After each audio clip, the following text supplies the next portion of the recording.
All right, so we are in the middle of summer here. Um, it is July. This is the time of year that we're really going to start to see some of the more aggressive weeds be more prominent in the turf. Um, and so I just want to kind of go over four different weed species that I think um, are some of the more common ones that we might see at this time of year, and how we can identify them, and some control methods. The first two that I'm going to go over are two different crabgrass species, so part of the Digitera family. One is smooth crabgrass and one is large crabgrass, which is in this bucket right here. And then crabgrasses being annuals, and then we're going to go over orchard grass, um, and nutsedge, yellow nutsedge, with two perennials. Um, so basically, what I'll do is start with smooth crabgrass here. Basically, with smooth crabgrass, um, this is a pretty big specimen. Um, when crabgrass first germinates, you typically identify it, its maturity, or its age, by the number of leaves, so the various leaf stages that it goes through. Then it starts to create these tillers. So, for example, this a bunch of different stems here are also referred to as tillers. So we've got 1, 2, 3, 4, 5, 6, 7, 8 or 9 tillers here. So this is a very mature, smooth crabgrass. Um, uh, Both smooth and large crabgrass are real aggressive sort of species. Um, and like I said, I was lucky to find this. This is a real mature form, so it's got real big features that we can look at. Um, but basically, what I'll do is we'll first start with basically you can tell this is the way that it grows. It's a prostrate growth, so it grows real close to the ground. Um, and not that it can't grow more upright, but I think it tends to grow more prostrate. Um, where it becomes really difficult to control, actually, is because um, it's so aggressive. Because this, for example, we'll take a look right here. This is, let me see if I can zoom in on here a little bit better. Yeah, so this right here, this like swollen area on the stem, that's called the node. So basically, with the node, there's a lot of meristematic um, tissue, and there's cells that are gonna that'll divide, um, and it's an area of, there's a lot of growth that can happen from this one area. And actually, what nodes and really with crabgrass, what'll happen? See if I can find it here on one of the nodes. Yeah, so right here on this node right here, you can see there's a root that's coming off from this node. So what's happening is, you've got the crabgrass that's growing along the surface here. Let me back this out. And um, the stem, or these tillers that are extending out, and when they come into contact with the soil, so like you can see, here's that node that I identified earlier. It's going to, you know, it's going to start to take root, um, and that's what makes it so aggressive and um, difficult to control. Um, Also, in terms of its color, to identify it, I would say it's got this like darker green sort of color. Smooth crabgrass sometimes tend to have this like purpling at the very base of its stems, you can see that purpling. I think sometimes that happens also with, oh, here's another node that's taking root. You can kind of see. Oh, right here. It'll zoom in. Yeah, there's one of those nodes again, taking root. But you can see there's a little bit of purpling that's going on. That's along the stem here.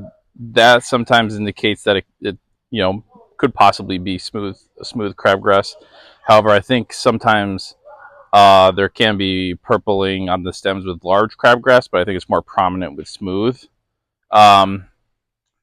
Another good identifying feature, and this is good because we have such a big, large specimen here, is this is what I'm showing you here. So this is kind of the very, here's the, one of the tillers. This is one of the end leaves right here. And what I'm doing is I'm just pulling one of these end leaves away from the stem. And what you can see here, this is a really common way to identify smooth crabgrasses by the ligule area. So basically, you can see this like white sort of clear membranous. It's short and it's got very fine jagged edge to it. You can't see that with the camera. I don't think I can get that close to actually see that. But this membranous, clear, almost translucent little piece right here, that's the ligule. And next to the ligule, you can see these fine hairs. They're kind of long. They're like right here. Let's see. Let's go one more here. It's difficult to tell, but you can kind of see these very fine sort of white hairs. That's another way to identify smooth crabgrass through the ligule and these hairs that are coming off on the side of the ligule. I have this field index book that I'll show you right here. So you can see this is what we're looking at. There's that ligule. And then you can see the small hairs to the side. Now, here's also its rooting system. Very aggressive. This is large crabgrass. Wasn't able to get as big of a specimen, but one of the more noticeable things that you can do to identify large crabgrass versus smooth crabgrass is just in general, large crabgrass has more hairs. So just by me bringing this closer to the camera, you can already tell, like, look how many hairs there are here. In terms of color, similar. I mean, I would say that large crabgrass is a little bit more lighter green than smooth crabgrass. You can also see there's not really any purpling associated with this, and I don't know that maybe some purpling could be associated with large crabgrass that has that's more mature and more tillers, but I don't think that's the case. So you can see just overall has more hairs along the stem here. Try to get a good, yeah. And then also, when we take a look at the leaf, you can almost just feel that there's more hairs along the leaf surface as well. Let me try to move this over here. So, more hairs along the leaf surface. Let's see if I can get this.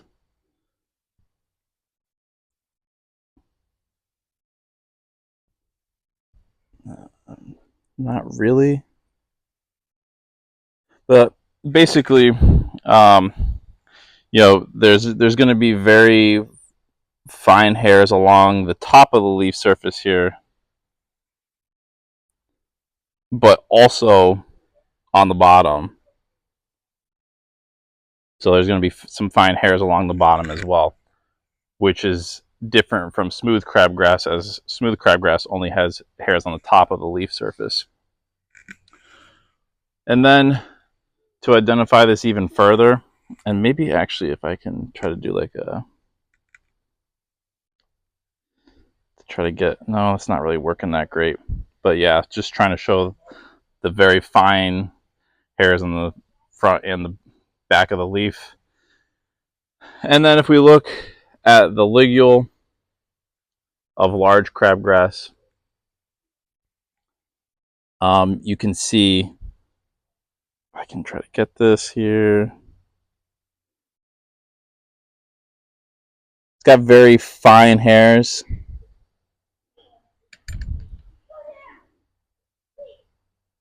Where the ligule is, that membranous piece.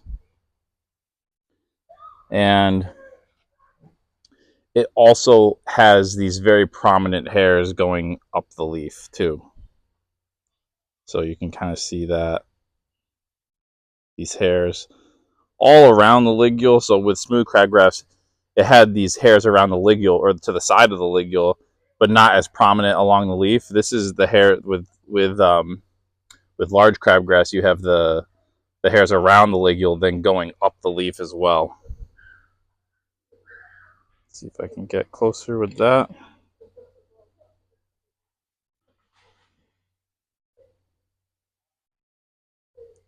To show you a more better drawing, or this is from my index book here, my field book. This is what I'm talking about. I'm kind of showing you with large crabgrass here. You've got the ligule, the hairs to the side, very similar to smooth crabgrass here, but except the hairs along the leaf lot more prominent. Both smooth and large crabgrass. Both smooth and large, you have rolled vernation. So basically, if you were to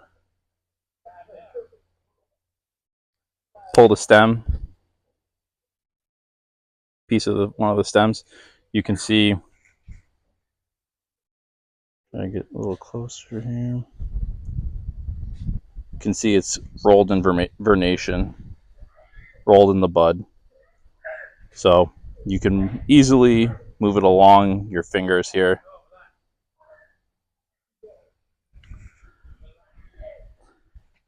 So that's large and large and smooth crabgrass. Some identifying features. Now I'll kind of go over the perennials. So I'll start with orchard grass here. So orchard grass, really invasive perennial. You'll find it in some contaminated topsoil. Has this bunch type growth, and it's got this. It's got like a very like woody sort of root system here. So like you can see these roots are so thick, and they're almost like they have a wood feel to them. You have this bunch type growth. It's really prominent in the spring, or I would say mid to late spring, as the turf grass is growing, at a pretty significant rate. This is growing at an even faster rate, and you'll notice it, like it's growing even faster than the turf grass, and you can definitely tell, it's the difference between the turf grass and orchard grass. One, in the spring, if you see this like almost weed looking grass that's growing much quickly than the turf grass, but also it's got this, it's the leaf, in terms of its leaf blade, it's got this like, in terms of this color, it's got like almost like a blue green color to it. And also, if you take one of its stems and you try to roll it in your finger. You can't, compared to the crabgrass species where the crabgrass was rolled in the bud. This is folded. You can see, like, if I try to, it's like it's very clumsy trying to move it across my fingers, because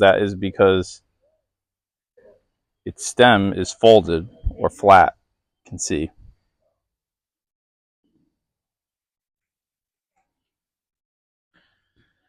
And then nutsedge.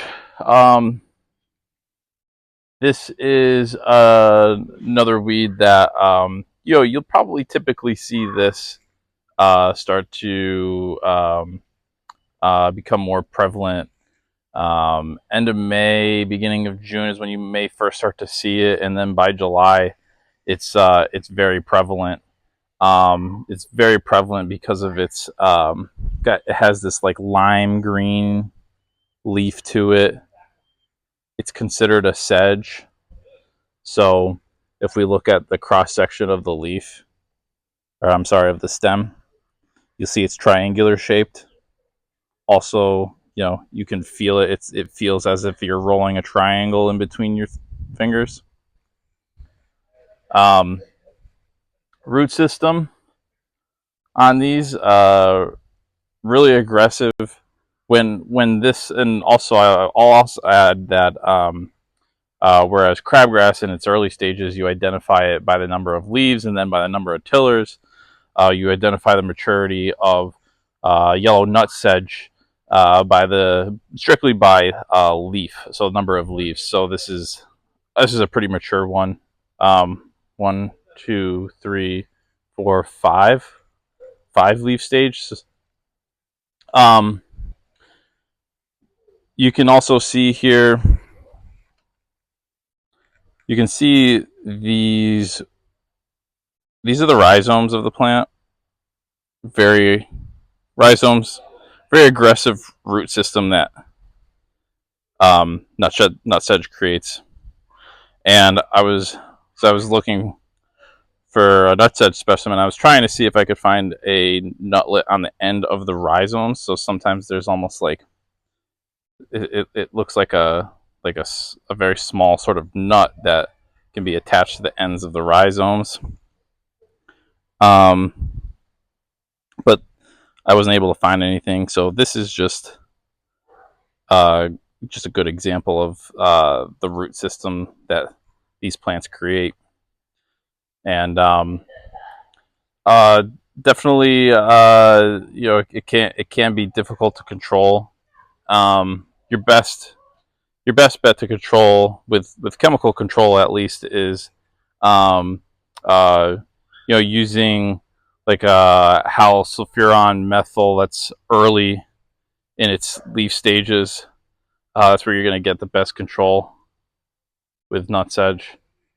Some cultural control, like you're really not going to do well in controlling nutsedge by by means of mowing, just because it has just such a robust root system, especially when it's connected to a nutlet, that it really does very well partitioning its food reserves. So just mowing it, you're not really going to do much because its food reserves and the nutlet, it will send up a new shoot pretty quickly. So in terms of chemical control for nutsedge, anything hal sulfuron methyl, early stages, that's probably your best bet. Orchard grass, really your best bet is to, especially if you're doing like a lawn renovation. This is like super common. Like if you don't have the cleanest of topsoils, this this is common. You'll see this start to be prevalent. You really want to make sure that you have a good quality topsoil that's as weed free as possible. Also, another thing with orchard grass, be very careful using compost materials, especially like bovine compost. because orchard grass weed seeds are pretty common in compost. So make sure that your compost is clean as well if you plan to do any top dressing. Not a real whole lot of chemical control though associated with orchard grass for cool season turf, at least that I know of. Very difficult to control through chemical means. As far as I know, the only thing that works well cool season would be glyphosate and just doing a renovation. With the crabgrass species, smooth crabgrass or large crabgrass, optimum way to control crabgrass is through pre-emergence, prodiamine, dimension. Um, if you do get some breakout with crabgrass species, some of the more common strategies to control, you can use quinclorac in the early leaf stages and early tiller stages, maybe up to 2 tillers for crabgrass.